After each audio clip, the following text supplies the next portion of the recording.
Taigi, reiškia, pasibaigė Švėkšnos sinagogos piratinės.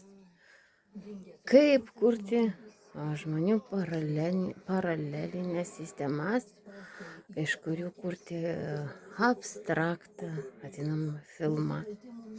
Ir tada vadinti tai nebuvusiom istorijom, nes tai ašorinių, bandomų psichiatrinių, sunaudoti žmonių rezervą KGB rytų Europoje likutis.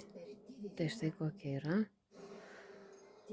sinagogos Švėkšnos paslaptis paralelinio Jadzinkaus Reginos, reiškia, naujas įvaizdis.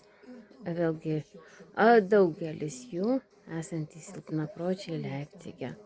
Taigi tai varanti tautai į priekį, reiškia, žodžiu, naujoji, reiškia, Jeruzalė, kaip jie save laikantis tikėjimo žodžio.